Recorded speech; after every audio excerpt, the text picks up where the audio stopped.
Hello बेटा, कैसे हो आप। आज समाजशास्त्र की पहली क्लास है आपकी। बिल्कुल फ्रेश बैच आपका स्टार्ट हुआ है, ऑनलाइन बैच है।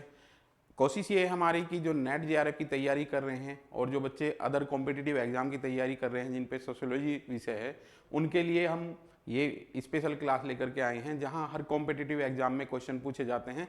स्टार्ट करते हैं बेटा। समाजशास्त्र इंट्रोडक्शन से शुरू करते हैं बेटा। समाजशास्त्र के परिचय की जब बात आती है बेटा, तो ये आपका बीए में भी आपकी क्लास फ्रूटफुल रहेगी। अगर आप बीए में पढ़ रहे हैं, बीए के सभी सेमेस्टर में आपके ये सोशियोलॉजी के जो विषय हैं ये बहुत इंपॉर्टेंट रोल प्ले करते हैं, और अगर आप ये क्लासेस देखोगे तो आपको वहाँ भी ये बेनिफिशियल मिलने वाला है। इंट्रोडक्शन में आप देखोगे, जब हम समाजशास्त्र की बात करते हैं तो सोशियो प्लस लोगस, इन दो शब्दों से मिलकर के आपका समाजशास्त्र बना है। अब यहाँ पे पीजीटी में भी आपका क्वेश्चन आता है कि ये किस किस भाषा से लिए गए हैं। L+G याद करने का तरीका ये होता है बेटा कि हमारे यहाँ पे LG के प्रोडक्ट होते हैं, ठीक है। LG के प्रोडक्ट लाइफ गुड्स के नाम से LG का प्रोडक्ट आता है, आपका फ्रिज आता है, ऐसे आते हैं। तो सोशियोलॉजी को दो भाषाओं से मिल करके बनी है। यहाँ से कोटेशन आपकी स्टार्ट होती हैं। मिल कहता है कि ये दो भाषाओं की अवैध संतान है। तो सोशियो प्लस लोगस अर्थ क्या है बेटा, मीनिंग क्या है इसका। मीनिंग में जब जाएंगे तो समाज का वैज्ञानिक अध्ययन इसका आपका बनता है। ध्यान रखना बेटा, जरूरत क्यों हुई, कैसे हुई, क्या सिनेरियो था, उन चीज़ों को आपको यहाँ समझाऊंगा मैं। सोशियोलॉजी को एज ए विषय, एज ए सब्जेक्ट कब आया, क्या जरूरत पड़ी, इसके पीछे आपका एक ऐतिहासिक यात्रा हम कराएंगे आपको। बात चलती है फ्रांस की। आप देखोगे आपसे क्वेश्चन पूछा जाता है कि समाजशास्त्र के उद्भव कहाँ से हुआ है, तो समाजशास्त्र का उद्भव फ्रांस से हुआ है। और दूसरा आपका वर्ड आता है फ्रांस की क्रांति। आप देखोगे बहुत इंपॉर्टेंट टॉपिक है बेटा, फ्रांस की क्रांति कब हुई थी बेटा, ये आपसे क्वेश्चन पूछा जाता है। तो ये आपकी 1789 को हुई है। अब आप देखोगे जब हम इसकी बैकग्राउंड में जाते हैं, तो फ्रांस की सामाजिक संरचना की हम बात करते हैं, फ्रांस की समाज व्यवस्था की बात करते हैं। समाज व्यवस्था बेटा वहाँ 3 स्तर में विभाजित थी, प्रथम, द्वितीय और तृतीय। जो ये थर्ड लेयर थी, इसमें आम आदमी था, और आम आदमी क्या करता था बेटा, टैक्स पे करता था, टैक्स पेयर था। और जो ये फर्स्ट और सेकंड थे, यहाँ पे पादरी और प्रिंस इसमें आ जाएंगे बेटा, इसमें सामंत आ जाएंगे। ये एक स्ट्रेटाफिकेशन था फ्रांस की जनता का। और जो ये थर्ड लेयर थी, थर्ड उस पे कैटेगरी पे जो था, ये आम आदमी था, एक व्यवसायी, कृषक, वकील, सब इसमें आ जाएंगे। ये टैक्स पेयर था, और यहाँ पे एक कर पे किया जाता था, टाइथ नामक कर, यानी कि जो आप कमाएंगे उसका 1/10 भाग आपको राज्य को टैक्स के रूप में देना पड़ेगा, ठीक है। फ्रांस की साम्राज्यवादी नीतियों के कारण एक व्यवस्था ये पनपी कि जो ये वर्ग है इसमें आहिस्ता आहिस्ता असंतोष की भावना जागृत हुई। और आप देखोगे इसी टाइम पे आपकी कुछ बुक्स आती हैं। बुक्स हैं आपकी ट्रूटिज ऑफ, एक हॉब्स लॉक रूसो की बुक आती है, द सोशल कॉन्ट्रैक्ट। ये बुकों का क्या है, साहित्य का अध्ययन। हमेशा ध्यान रखना बेटा, जो साहित्य होता है इसका अध्ययन लोगों की मानसिकता को निर्धारित करने में जरूर पड़ता है। आप देखोगे जब हम राज्य की उत्पत्ति की बात करेंगे, वहाँ डिवाइन थ्योरी की बात करूंगा मैं, तो यहाँ से आपके क्वेश्चन जरूर मिलते हैं। ये क्वेश्चन आपको हर कॉम्पिटिटिव एग्जाम में मिलते हैं। तो इस असंतोष के कारण क्या हुआ बेटा, हुई फ्रांस की क्रांति। और फ्रांस की क्रांति क्या हुई कि जो समाज व्यवस्था थी वो थी आपकी लोकतंत्र। पहले क्या था, राजतंत्र था। राजतंत्र के स्थान पर किस चीज में रिप्लेसमेंट हुआ, लोकतंत्र में। इस पर तो ये लोकतंत्र की जो व्यवस्था आई, ये नई व्यवस्था थी। इस नई व्यवस्था को अध्ययन करने के लिए, ध्यान से सुनना बेटा, क्वेश्चन यहीं से बनेगा। सेंट साइमन एक विचारक हैं, सेंट साइमन। अब यहां से बेटा क्वेश्चन बनता है, हर नेट की परीक्षा में एक क्वेश्चन आपका इस वीडियो से जरूर मिलने वाला है। जब आप इमाइल दुर्खइम पे जाओगे, जो आपका पहला टॉपिक है नेट की परीक्षा में, उससे पहले आपको ये जरूर करना है कहाँ कहाँ से क्वेश्चन बनते हैं। मेरी पूरी कोशिश है कि मैं आपको वहां तक लेकर के जाऊं। अब इस सेंट साइमन से कैसे क्वेश्चन बनते हैं, इसे अगस्त कॉम्ट का गुरु भी बताया जाता है।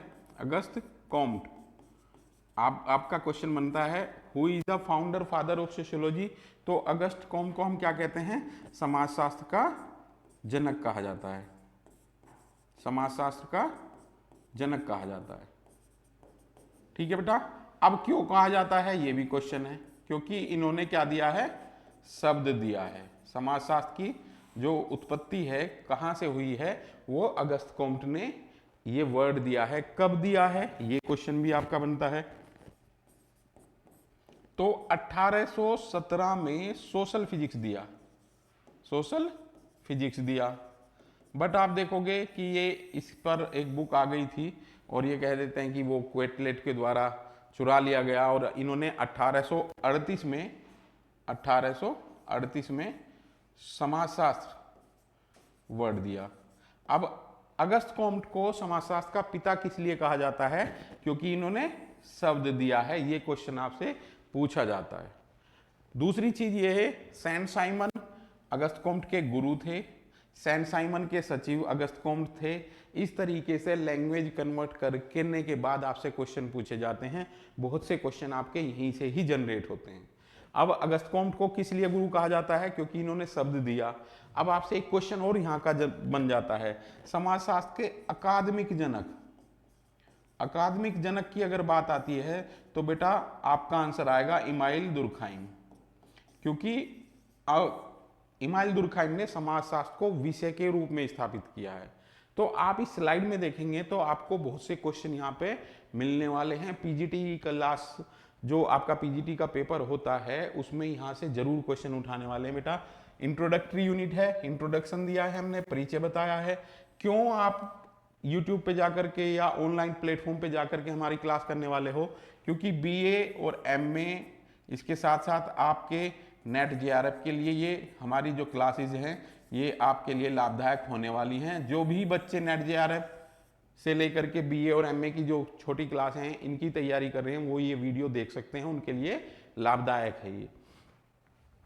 यहाँ से स्टार्ट किया बेटा हमने, यहाँ से क्वेश्चन बनता है आपका किन किन भाषाओं से मिलकर के बना है। कोड मैंने आपको बता दिया है, लैटिन प्लस ग्रीक से मिलकर के बना है। ये क्वेश्चन आपका पीजीटी की परीक्षा में बार बार रिपीट होता है। कब स्टार्ट हुआ है बेटा, इसकी बैकग्राउंड की हमने बात की है। फ्रांस की क्रांति पर आपके बहुत क्वेश्चन आते हैं। अब आप देखोगे इस वर्ड को मैं नेक्स्ट वीडियो में आपके एक्सप्लेन करूंगा जब सोशल चेंज की बात आएगी। What is difference between social change and revolution. Revolution क्या है बेटा, व्यवस्था का परिवर्तन है, और परिवर्तन क्या है, व्यवस्था में परिवर्तन है। तो ध्यान रखना बेटा, दोनों में अंतर है। जब फ्रांस की क्रांति हुई है, इसकी बैकग्राउंड को समझाने के लिए मैंने आपको फ्रांस की सामाजिक व्यवस्था का जिक्र किया है। यहाँ फ्रांस की सामाजिक व्यवस्था हमारी 3 स्तरों में बटी हुई नजर आती है। आम आदमी जो था वो 3rd स्टेटा में आता है। ये क्या करता था, टैक्स पे करता था, एक टाइथ नामक कर पे करता था, 1/10 भाग अपनी इनकम का स्टेट को देता था। अब यहाँ पे इन लोगों में असंतोष की भावना जागृत हुई। क्यों जागृत हुई, इसी बीच में आपकी कुछ बुक्स आती हैं, साहित्य ऐसा आता है जो राज्य की डिवाइन थ्योरी को रिजेक्ट करता है। अब आपसे क्वेश्चन पूछ लिया जाता है, एक मैं आपको वीडियो में बताऊंगा, राज्य बहुत इंपॉर्टेंट है बेटा, पेपर 1 में भी पूछा जाता है, सोशियोलॉजी पोलिटिकल साइंस में सब में राज्य की बात आती है। राज्य की उत्पत्ति का सिद्धांत सबसे ओल्डेस्ट है बेटा, डिवाइन थ्योरी, दैवीय सिद्धांत। अब आप देखना बेटा, ये ओल्डेस्ट सिद्धांत है। इसमें जो राज्य है, जो हमारा राजा है, वो ईश्वर का प्रतिनिधित्व करता है, ये आपकी डिवाइन थ्योरी है। और अगर यहाँ पे आप देखोगे, आम आदमी को ये राइट नहीं है कि वो अपने तर्क क्षमता को यूज करे। जैसे राजा कहे वैसे उसका मानना है, ये उसका परम धर्म है कि राजा की कही गई बातों को वो एज इट इज एक्सेप्ट करे। तो ये एक इंपॉर्टेंट चीज है बेटा, कहीं से भी क्वेश्चन आपका आ सकता है। नेक्स्ट चलते हैं बेटा। अब यहां पे आपका सेंट साइमन का आता है। सेंट साइमन ने क्या दिया, अगस्त कॉम्ट को सुझाव दिया, जो अगस्त कॉम्ट इनके शिष्य थे, सचिव थे, ये भी क्वेश्चन आता है। अगस्त कोम्ट को कहा कि जो फ्रांस की सामाजिक संरचना है, इस सामाजिक संरचना में जो परिवर्तन हुए हैं, इनका अध्ययन करने के लिए, सामाजिक संरचना के जो परिवर्तन हुए हैं, इनका अध्ययन करने के लिए क्या करना है, एक विषय स्थापित किया जाए, एक डिसिप्लिन स्थापित किया जाए। ध्यान रखना बेटा, यहां से अगर आपने ये यूनिट समझी तो ये आपकी इंट्रोडक्टरी यूनिट है। सोशियोलॉजी कहाँ से स्टार्ट हुई है, कभी कभी बच्चे क्या हैं जिनको प्रॉपर गाइडेंस नहीं मिलती, वो पूरी सोशियोलॉजी याद कर लेते हैं, बट यहाँ से क्वेश्चन आता है उसे छोड़ देते हैं। तो विषय के रूप में समाजशास्त्र को स्थापित करने का जो श्रेय था वो सेंट साइमन की सलाह पर अगस्त कोम्ट को जाता है, इसलिए इन्हें जनक कहा जाता है। बाद में देखोगे कि अगस्त कोम्ट पर साहित्य चोरी का भी आरोप लगता है और सेंट साइमन के और इनके रिलेशन डिस्प्यूट में आ गए थे और दोनों अलग हो गए थे। तो देखोगे ये विषय के रूप में स्थापित करने का अगस्त कोम्ट को श्रेय जाता है। अब विषय बन गया है बेटा, अब अगस्त कोम्ट के कार्य आते हैं। अगस्त कोम्ट बेटा, एक क्वेश्चन और मैं आपको यहां पे करा रहा हूं, समाजशास्त्र की उत्पत्ति के कारण। ध्यान रखना बेटा, हर कोई नहीं ये बताने वाला आपको समाजशास्त्र की उत्पत्ति के कारक। जब आपसे ये क्वेश्चन पूछा जाए तो आप यहां पे दोगे आंसर, क्या क्या दोगे बेटा? फ्रांस की क्रांति। क्रांति कब हुई है बेटा? ये आपकी 1789। और इंग्लैंड की औद्योगिक क्रांति, ये आपकी 1760 है बेटा। ध्यान रखना, समाजशास्त्र की उत्पत्ति के जब सामान्य कारक आपसे पूछे जाएंगे तो ये दो कारक आपके इंपोर्टेंट है। अगर उत्पत्ति के बौद्धिक कारक यहां जोड़ दिए जाएं, बौद्धिक कारक, तो बेटा आपका आंसर बदल जाएगा सामाजिक सर्वेक्षण नंबर 1, नंबर 2 है आपका विज्ञान का दर्शन। ध्यान रखना बेटा, एक आपका वर्ड अटैच होते ही आपका आंसर यहां बदल जाता है, ठीक है। अब ये आपके लिए यहां इंपोर्टेंट चीजें हैं। समाजशास्त्र की उत्पत्ति के कारक, फ्रांस की क्रांति, इंग्लैंड की औद्योगिक क्रांति, बौद्धिक कारक आपके ये आ जाते हैं। अब आते हैं बेटा, अगस्त कोम्ट को फोकस करते हैं, अगस्त कोम्ट के वर्क को फोकस करते हैं। मेरे हिसाब से आपका जो इंट्रोडक्टरी यूनिट है उसमें अगस्त कोम्ट कहीं नहीं दिया हुआ है, बट इंट्रोडक्टरी में आपको ये सारे रीजन जानने हैं। ये इंपॉर्टेंट है बेटा, इसे नोट जरूर कर लेना। 1798 टू 1857 ये इनका है। फ्रांस इनका कंट्री है जहां इन्होंने जन्म लिया है बेटा। अब इनके वर्क की बात आती है तो वर्क को लेकर के क्वेश्चन काफी आपके आते हैं। कुछ टॉपिक नोट कर लेना बेटा। क्या?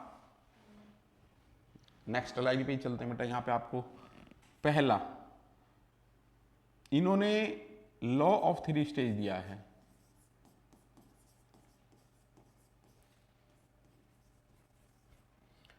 चिंतन के 3 स्तर का नियम, चिंतन के 3 स्तर का नियम, ठीक है बेटा। अब इसका कोड बना लेना TMP। देखो बेटा, कभी कभी ना कोड से काम चलता है, और मैं आपको बताऊं कि मेरा एक अनुभव ये है, कभी कभी बड़े बड़े महारथी जो समाजशास्त्र के होते हैं वो इस क्वेश्चन को गलत कराते हैं। पहली स्टेज है आपकी थियोलॉजिकल स्टेज,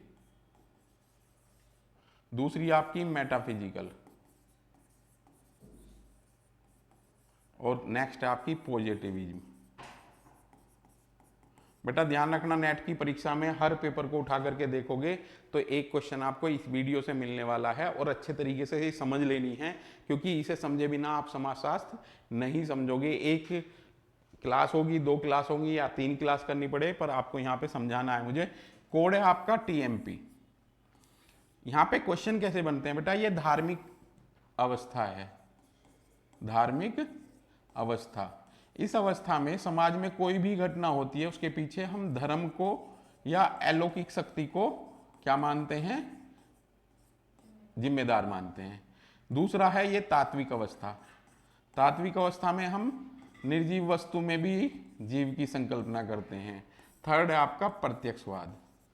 प्रत्यक्षवाद में आप देखोगे कि यहां हम घटना के पीछे वैज्ञानिक कारण ढूंढते हैं, वैज्ञानिक कारण को जिम्मेदार ठहराते हैं, तर्क के आधार पर घटना का हम अध्ययन करते हैं। और यहीं से बेटा आपकी जो सेकंड यूनिट है सोशियोलॉजी में भी और पेपर 1 में भी, शोध यहीं से ही स्टार्ट होती है। अब ये प्रत्यक्षवाद है क्या, इसे बाद में जिक्र करेंगे, इससे पहले एक दो क्वेश्चन आप जरूर नोट कर लें जो आपका इंपॉर्टेंट है। कौन सी अप्रोच अपनाई है, इवोल्यूशनरी लाइनर थ्योरी।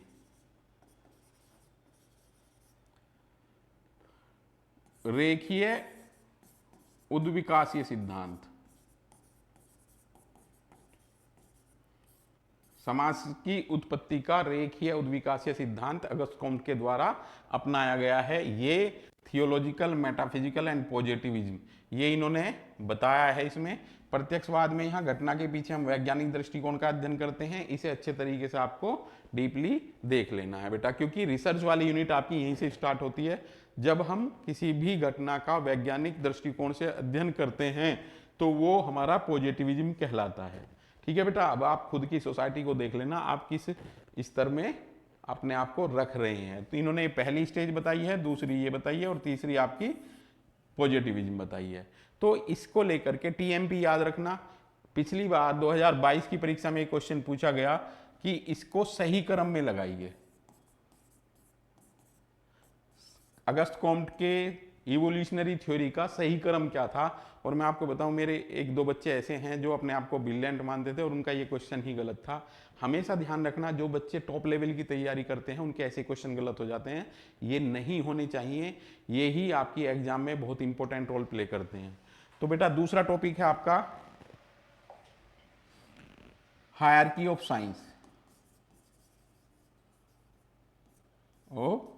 साइंस, यानी कि विज्ञानों का संस्तरण। ये बेटा बहुत इंपॉर्टेंट टॉपिक है, इससे आपका क्वेश्चन बनता है। देखो अभी मैंने आपको बताया कि समाजशास्त्र को विषय के रूप में स्थापित करने में किसका योगदान था, अगस्त कॉम्ट के बाद इमाइल दुर्खहाइम का नाम आता है। शब्द दिया गया है किसके द्वारा, अगस्त कॉम्ट के द्वारा। अब यहाँ पे एक टॉपिक आप देखोगे, एक कोड लिख लेना MAPCBS। बेटा ये क्या है, यहां से आपका क्वेश्चन पूछा जाता है मैथमेटिक्स, दूसरा एस्ट्रोनॉमी, तीसरा फिजिक्स, चौथा केमिस्ट्री, पांचवा बायोलॉजी और छठा सोशियोलॉजी। ठीक है बेटा, अब यहां पे ये कैसा कहा जाता है कि कॉम्प्लेक्सिटी बढ़ती जाती है, जटिलता। अब ध्यान रखना बेटा, यहां से जब आप नेट की क्लास करने आते हैं बहुत से बच्चे, तो मेरा एक क्वेश्चन होता है कि सोशियोलॉजी जटिल है या मैथ जटिल है, और बच्चों का 90% का जवाब होता है कि जी मैथ जटिल है, सोशियोलॉजी सिंपल है। तो आप देखोगे सोशियोलॉजी कॉम्प्लेक्स है, मैथ सिंपल है। क्यों सिंपल है बेटा, 2+2+4 आपके कितने होते हैं, 6 होते हैं। अब ऐसा थोड़ी है कि अमेरिका में जाके ये 12 हो जाएंगे। तो हर जगह एक ही यूनिवर्सलाइजेशन है, जबकि सोशियोलॉजी में आपका स्थान बदलने से किसी घटना के जो अर्थ हैं वो बदल जाते हैं बेटा। तो इस तरीके से आप देखोगे कि जटिलता इस उसमें बढ़ती है, और अगर हम इसे ऐसे उल्टा कर देते हैं तो निर्भरता घटती है। ध्यान रखना बेटा, समाजशास्त्र में जितने भी नियम हैं, थ्योरी बिल्डिंग हैं, वो सबसे ज्यादा आपके जीव विज्ञान के करीब हैं। जीव विज्ञान की अधिकांश थ्योरी आपके समाजशास्त्र में एप्लीकेबल होती हैं, जिसमें एक विचारक मैं आपको पढ़ाऊंगा, हर्बर्ट स्पेंसर का पूरा जो थ्योरी है वो किससे लिया गया है, चार्ल्स डार्विन से। ठीक है बेटा। तो आप देखोगे कि समाजशास्त्र सबसे अधिक बायोलॉजी पर डिपेंड है, उसके बाद केमिस्ट्री पर डिपेंड है, उसके बाद फिजिक्स पर है, फिर आप एस्ट्रोनॉमी और उसके बाद मैथ की बात आती है। ये सभी पर निर्भर है, पर सबसे ज़्यादा बायो के करीब है। तो ये क्वेश्चन आपसे पूछा जाता है, इसका सिंपल फॉर्मूला आप याद रखोगे MAP CBS। कैसे याद दिलाता हूँ बेटा, एक बार CBSE आपका एग्जाम कंडक्ट कराती थी, UGC का जो एग्जाम है वो CBSE के द्वारा ऑर्गेनाइज किया जाता था। आपको मैप चाहिए क्योंकि आपको कहाँ जाना है, CBSE जाना है। तो इस तरीके से आप इस फॉर्मूले को याद रखेंगे। पहला TMP है, दूसरा MAP CBS है। थर्ड पॉइंट इनका जो है बेटा, कॉन्सेप्ट जो है सोशल स्टैटिक्स एंड डायनेमिक। अब बेटा ये भी इंपॉर्टेंट है, जो आगे चल करके संरचना और प्रकार्य में बदल जाएगा। इन्होंने कहा कि समाज के दो भाग होते हैं, एक सोशल स्टैटिक्स सामाजिक संरचना जो स्थूल है, एक दूसरा है आपका सोशल डायनेमिक, ये क्या है, गतिकीय है। अब आप देखोगे कि इन्होंने कहा है कि समाज के ये दो भाग है, दोनों से मिलकर के बनते हैं, जो आगे चल करके आप हर्बर्ट स्पेंसर की बात करेंगे, इमानुएल दुर्खाइम की बात करेंगे, रैडक्लिफ ब्राउन की बात करेंगे, जो सोशल स्ट्रक्चर को रिप्रेजेंट वहां करता है। तो सोशल स्टैटिक्स एंड डायनेमिक इनका थर्ड कॉन्सेप्ट है बेटा। तो इस तरीके से ये आपका अगस्त कॉम्ट का वर्क है, इंट्रोडक्टरी यूनिट है बेटा। इस यूनिट में से आपका प्रबल संभावना है कि क्वेश्चन नेट के एक आ जाए, नेट JRF में तो आएगा ही आएगा। इसके साथ साथ PGT की परीक्षा में भी क्वेश्चन आपका पूछा जाता है। ये बेटा इंट्रोडक्टरी यूनिट है। इसके बाद में आपको समाजशास्त्र के विकास की हम बात करेंगे। ध्यान रखना बेटा, अब तक जो हमने बात की ये समाजशास्त्र शब्द की उत्पत्ति की बात की है। इस यात्रा की जो हम बात कर रहे हैं, यहाँ तक आपका समाजशास्त्र शब्द दिया गया है। इसके बाद जो आपकी नेक्स्ट क्लास होगी वो समाजशास्त्र के विकास को लेकर के होगी। अब समाजशास्त्र का जो विकास है वो भी आपका 2 चरण में होता है, समाजशास्त्र का विकास। अब ये हम कहाँ पे देखेंगे बेटा, सबसे पहले हम देखेंगे अमेरिका में। एक हम इंटरनेशनल लेवल पे देखेंगे बेटा, अमेरिका, इंग्लैंड वगैरह, और एक हम देखेंगे भारत में समाजशास्त्र का विकास। ठीक है बेटा। अब मेरे हिसाब से इसमें आपका क्वेश्चन कोई रहा नहीं होगा, बट यहाँ जाते जाते एक चीज मैं आपसे डिस्कस कर रहा हूं। आपके लिए एक होमवर्क है, what is difference between sociology and common sense. Next video में सबसे पहले इसी चीज को लेकर के डिस्कस करूंगा। उसके बाद आपका जो टॉपिक होगा समाजशास्त्र का विकास कैसे हुआ है, इस विकास यात्रा को हम डिस्कस करेंगे। सबसे पहले हम अमेरिका जाएंगे, अमेरिका में आपका किस तरीके से समाजशास्त्र का विकास हुआ है, रूरल सोशियोलॉजी कब आया, अमेरिका में सबसे ज़्यादा विकास हुआ है शिकागो यूनिवर्सिटी और येल विश्वविद्यालय का जिक्र करेंगे, कौन कौन विचारक इसके डेवलपमेंट में योगदान देते हैं। अमेरिकन साइंस के नाम से जाना जाता है क्योंकि सबसे ज़्यादा स्टडी आपकी अमेरिका में होती है। ठीक है बेटा। अब आपको कंटिन्यू इसकी तैयारी करनी है, यूट्यूब और अदर प्लेटफॉर्म पे आपके जो क्लासेस हैं वो मिलेंगी। जो बच्चे आप पर्सनल गाइडेंस लेना चाहते हैं, आपको लिंक में नंबर मिलेगा, वहाँ आप कॉन्टैक्ट कर सकते हैं। मिलते हैं बेटा नेक्स्ट वीडियो में। जय हिंद, जय भारत।